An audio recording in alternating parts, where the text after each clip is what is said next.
কোনো সম্পর্কই যুগের পর যুগ একইভাবে টিকে থাকে না।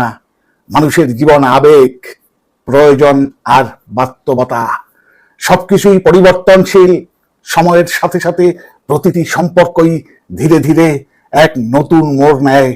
এই পরিবর্তন অনিবার্য, স্বাভাবিক এবং অনেক সময় অনিচ্ছা সত্ত্বেও গ্রহণ করতে হয়। আমরা হয়তো চাই আমাদের প্রিয় টবের পুরানো গোলাপ গাছটা আগের মতোই সজীব থাকবে, সেই পুরানো রং আর গন্ধে ঘেরা গোলাপগুলো প্রতিবারই ফুটবে।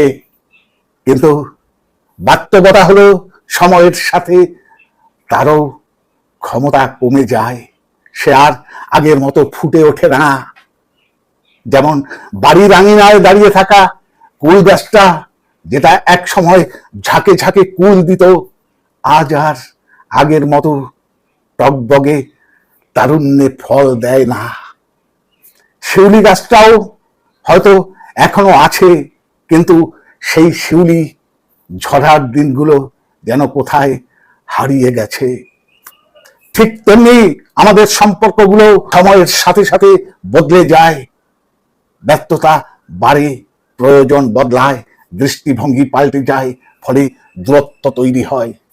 যেটা এক সময় প্রাণ ভরে ভালোবাসা ছিল, সেটা হয়তো এখন শুধুই এক স্মৃতি।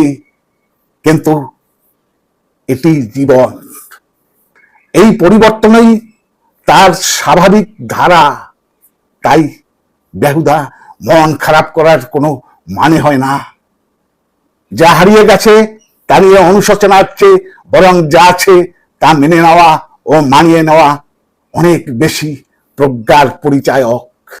আমাদের শিখতে হবে যা নিয়ন্ত্রণে নেই তা মেনে নেওয়াই শিল্প। সয়ে নিতে হবে অনেক বেদনা, দীর্ঘশ্বাস, নিঃশব্দ হাহাকার এবং একান্ত গোপন পক্ষপাত। এমনকি শেষমেশ আমাদের মেনে নিতে হয় সেই অনিবার্য নিয়তিটাকেও। জীবন চলবে তার নিজের গতিতে, সময় কারো জন্য থেমে থাকে না বন্ধু, সময় কারো জন্য থেমে থাকে না। তাই সময়ের সাথে তাল মেলানো, নতুন পরিস্থিতিতে নিজেকে মানিয়ে নেওয়াটাই সবচেয়ে জরুরি। কারণ অভ্যস্ত না হলে বর্তমানের জীবনযাত্রা আমাদের প্রতিনিয়ত ভাঙবে, ক্লান্ত করবে, অসহায় করে তুলবে।